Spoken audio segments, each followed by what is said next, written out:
Welcome back to Bearcats Mean Business. Today's guest has a story that blends ambition, resilience, and a co-op experience that illustrates the opportunities available to Lindner students who are ready to seize them. Bitanya Derese, a fourth-year marketing major and Lindner Business Honors student, recently completed a co-op with Google in San Francisco. In this conversation, we'll hear how Lindner and UC experiences shaped Bitanya's readiness, how she overcame challenges in a high-stakes environment, and what she learned at Google that she's carrying forward with her into her classes and future career. And there's much more to her story. Bitanya came to the US from Ethiopia when she was just 3 years old. In the years since, she's found ways to give back to her home country while excelling here at Lindner and UC. Bitanya, welcome. Hi. Thanks for being here. It feels just like yesterday. We were talking offline before we went live here. Just like yesterday, you were a first-year student helping my team out with a video project. Where has the time gone? I know, it's crazy. I can't believe I'm already a senior. It is crazy. It is wild. Time goes too fast. All right, let's get right into it. Google. You recently completed a paid professional experience, what we here at Lindner refer to as a co-op, with Google.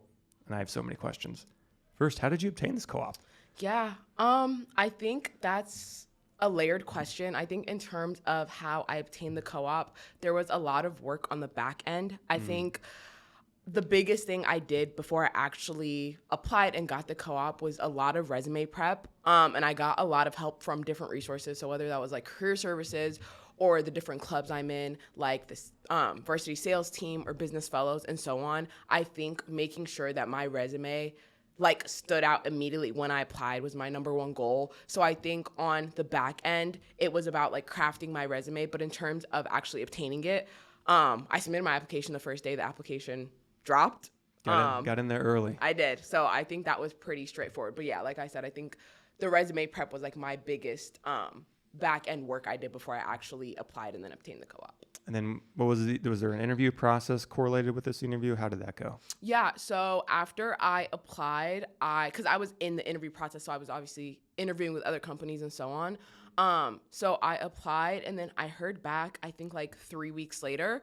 And at that point I was already in the midst of like final stages for other companies and it kind of like threw me off. So I was like, oh wow, now I have to consider this because I honestly didn't even think that it was going to go anywhere. It was kind of like a shot in the dark, like, oh, if I don't get it, no big deal. I'm already interviewing with other companies anyways, but on some crazy chance if I get it, then we'll have to go from there. And I mean, that's kind of what the reality was. So I applied, heard back 3 weeks later. I had to like submit my availability of what times I was open to interview. And it was just 2 45-minute interviews. I think people think, I don't know, since it's Google, you need, background check. I did need a background check, some extensive, complicated steps. But after I got the interview, it was just 2 interviews. I had to give them my availability, 2 45 minutes, and I got the offer. Oh, it's just goes to show, apply. You never know what can happen. Yes, it was such a quick turnaround, I feel like. And like I said, I think like having my resume stand out was like really what streamlined me into this process. Because I submitted my application, did 2 interviews back to back same day, and then I actually got the call the same day, like 2 hours later that I got the offer. So it was pretty much like a packed up process in 24 hours. That's quick. And then immediately you're thinking about like, where am I going to live in San Francisco? Yes. So what was your role at Google and what did your day-to-day look like? Because you were on the ground in San Francisco at Google's campus. Yeah. So my day-to-day, so I guess to start, my role at Google was essentially an account strategist. So I helped about like 120 small and medium-sized businesses handle their Google Ads account. So these are already existing Google customers. And what I did was hop on calls with them, like strategize, areas of growth we had in their companies and how they're already using Google Ads and like potential they had to grow it and what I could do internally as like a Google expert, quote unquote, like to help them build their businesses. So yeah, I was an account strategist and my day-to-day pretty much looked like sending out emails, cold calling here and there, and then a lot of client calls. So once you send out the emails, you get a lot of responses of like, this is when I can meet now. And then like cold calling sometimes, these clients would be like, yeah, I'm super slammed. Do you have time right now? And it'd just be like on the fly, selling them what you were going to sell them or just like talking to them about their account because like obviously with sales, there's going to be skeptical people who don't want to talk and so on. So I think a lot of my day-to-day was definitely just like client interaction. Sure. And how did your previous experiences, and they may or may not be correlated to what you learned here at Lindner, your clubs, organizations, as well as whatever else you've been involved in UC and maybe even your previous co-op experiences, how did it all help you as an account strategist at Google? Yeah, for sure. I think, like I said, on the back end of applying and getting the role, just having a very like handcrafted resume that stood out was definitely the thing that helped me. But from my past experiences, I think all the clubs that I'm in, the sales team, business fellows, Lindner ambassadors, and so on, just made me seem like, oh, she definitely talks to people on her day to day. So it's not just a role she's applying for. And I'm a waitress as well, like part time. So I think all of my experiences that I do like in real life showed that I'm very passionate about sales. So that made me stand out. And then before Google, I actually kind of did a similar role at Dell Technologies. And I think them seeing that I had a similar experience with another big tech company was almost just like okay, so she's definitely interested in this. And I think it showed them that I could succeed in the role. And even with Dell, that was somebody I knew that already co-opted in Lindner. I reached out to them, I reached out to career services and so on. So I think a combination of all of like my extracurricular experiences plus the past internships I had made me like stand out as a candidate to them. Absolutely. Yeah. So we've talked a little bit about sort of like the hard skills and sort of like the day-to-day you've done. How did your time at Google test and develop your soft skills, the stuff that maybe it's not in the textbooks, you kind of have to learn on your own through your own experiences? Yeah, I think with corporate America, everybody has like different experiences. I think with Google, especially when you're not at Google yet, it makes you think like, wow, like this is a company everybody knows. This is big tech. Like, am I going to need to wear, a blazer every day and be just on my P's and Q's? Like I want a full-time role. But for Google specifically, their culture is so like they encourage your authentic self and it's so relaxed. I don't think I even wore like a blazer one time. They're very like down to their attire, down to their talk. Like they really foster like a growth environment, but they want to see you advocate yourself because they don't want like a robot there. They want to see you be your true self. So in terms of my soft skills, I think adapting to corporate America, I learned how to like genuinely be myself at Google, which was experience that I really valued. And then I think communication is kind of the biggest soft skill overall that you can't really like learn in textbooks. I think talking to clients is one side because there's the client facing side of you, and then there's you in your work environment, how you interact with your friends and leadership and people above you. So I think just crafting myself to be very like multi-sided and adapt to who I'm talking to in terms of communication is like the biggest skill I learned from them. Sure. What about when I say challenges at Google, what sticks out to you? What was, maybe it was a soft skill conflict, a hard skill conflict, not conflict, a challenge. And how did you approach that challenge? Or maybe it was a set of challenges that was related to maybe a client or a particular meeting that you were at Google? Yeah, I think in terms of my role specifically, and really just in the sales world, there's a lot of challenges, and the biggest one that probably comes to mind for people is that you do have like a target and quota over your head. So there's no certainty in like what you're doing and that you're able to hit these goals and target and quota. So you really have to be like resilient and bounce back without people telling you to necessarily, because you knew what you signed up for and you knew that there was going to be this number you had to hit or something that you had to sell. In terms of challenges, I think the biggest one that I faced all summer was timing out like when I was going to hit my target and quota. And there was a lot of uncontrollables for me. Like, for example, you would schedule a meeting with a client and in your head, you're like, okay, this is how the game plan is going to go. This is going to reach me to this point of my quota. And then something came up and then they cancel on you. Yeah. And it would be like that every week, every other day. So you almost had to schedule double the amount of people you wanted to ideally talk to because half of them probably would no-show or something would come up or they would forget, and then it would just throw you off. And when you do have like a goal or target you have to reach over your head that essentially kind of measures your success, you kind of have to be the one on top of things that like plan 3 strides ahead, because if you don't, you really do fall behind. Like by the time you know it, the end of the internship has come, you haven't hit your target, and then you're freaking out. So you really have to be ahead of the strides in terms of time management and planning. So that was like a big challenge I had to overcome. Yeah, that's some real world experience there, that's for sure. So what did you learn at Google that you have since brought back, and almost a month into fall semester classes here, that you've brought back and applied to your classes, or maybe future co-ops and you being a senior, maybe even a future position? What have you brought back to learn and to take forward with you? I think like the biggest skill that I was actively working on that I feel like I really hammered down at Google was active listening. Like I said, in sales, it seems very straightforward if you're just trying to sell something, and it's like feels almost very transactional, but I didn't necessarily love that. I think something that I struggle with, especially when you're in sales and when you have a tendency to talk a lot, it's almost like you're just talking, conveying your point, and then, you keep the cycle going. But active listening was something that I feel like I struggled with, and, like taking a second, letting somebody convey their full thoughts to me, picking it up and seeing where I can go from there. So talking with so many clients over the summer, I think with the one-on-ones I did with my manager, and like these were goals that I told him early on, like I want to work on listening, because I know sales isn't just, me pitching something and me just letting all my thoughts out and then that's it. So I think that's something I actively worked on all summer, and I definitely took it back with me, because now I'm transitioning it into whether I'm waitressing. Like I just had a shift last night, and I feel like I'm already like listening to my customers and taking a second to breathe and not necessarily be the one that's jumping to talk, but letting the other person convey what they want and then using that to help them out. Absolutely. What advice would you have for other Lindner students who perhaps want to emulate your path or want to seek a big name opportunities like Google, besides doing the actual application work? What other advice would you give them?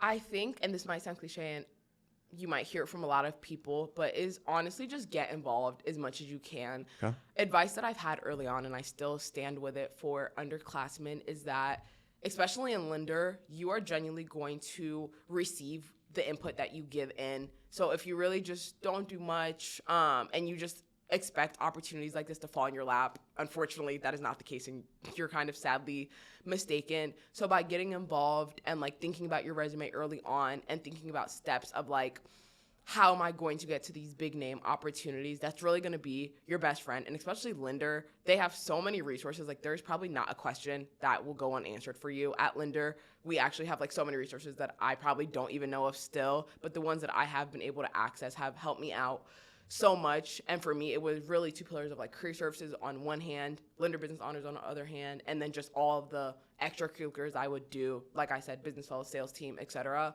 I think that really set me up to craft my resume and stand out to them as a candidate. If you could go back to your first year at Lindner, which again seems like yesterday, like we discussed, what would you tell yourself about preparing for opportunities like this? I think I would tell myself that it will all work out. I think in college, and especially like right now in this generation specifically, there's so much stress we put on ourselves to immediately come in and hit the ground running. And I was super involved in high school, and I feel like that's how I was when I came in freshman year, which that's definitely a good thing, and I'm not saying to ignore that. But honestly, like you need to breathe, still enjoy your college life, because you have 4 years. And now that I'm a senior, I actually can't believe like I'm done with school and I have to just like hop into corporate America or wherever my path takes me next, and it actually like races by. So I think for myself, the advice I would give is like the time is gonna pass anyways. Like make sure you have a good balance of putting that effort in, trying hard, but also relaxing and having fun, because burnout is very real. And if your only goal that you come in with is having, insane high opportunities, I mean, that's such a good goal, but at the end of the day, you're going to look back and be like, wow, like what else did I do in college? And I don't think that's a healthy dynamic to have. So to myself, I would probably just say, have your fun and do what you've been doing, work hard, because apparently nothing is unattainable, and even somebody like me can get Google, which I did not think was the case my freshman year. No, it was certainly the case. I knew it all along. So what does your day-to-day life look like as a fourth-year Lindner student? What do you kind of are you balancing, career prospects, your coursework, you're involved in clubs, you've mentioned you have a part-time job. So what does your day-to-day life look like? Yeah, so right now, my current load, I am taking all online classes because I knew that once fall comes, my priorities would be spending a lot of my time job hunting, being through interview processes, figuring out what I want to do with my life post-grad. And then, yes, I did say I have a part-time job. I've been waitressing throughout my whole college experience. That's just to make me a little like extra money on the side, which obviously as a college student, like you need that because who else is going to give you the money? So I think I decided to do online classes just so I could have a good dynamic of searching for jobs, making money on the side, and then still having time for my extracurriculars and like fun outside of school. Absolutely. Let's transition a little bit. Can we talk a little bit about your background? You moved from Ethiopia to the United States when you were just 3 years old. Why did your parents and your family decide to make that move? Yeah, like you said, so my family and I came over to the States in 2007.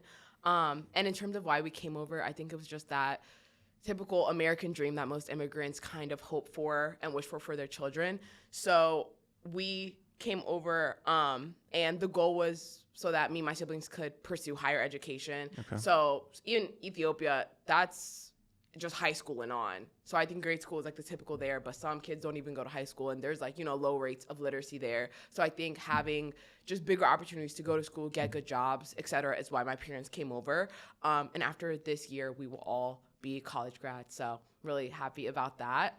And then I think when I reflect back to just like kind of like life as an immigrant and coming over, I think there's obviously so many layers of being an immigrant, and there's like culture that I deal with back home, being bilingual and so on. But in terms of my college experience, I think that is kind of my motivation to get me these high opportunities. I think I always think about the sacrifice my parents made, dropping their whole lives in Ethiopia just so I could go to school and pursue bigger opportunities. And to me, big is not big enough. So I'm like, how can I really, outdo myself? And, opportunities like Google and Dell and so on, for me, is a testament to my parents' hard work. So I think above all else, being rooted as the daughter of Ethiopian immigrants makes me always remember kind of like my why and why I'm doing it and why I always want to achieve more for myself. So I think that's definitely a big motivation factor for me.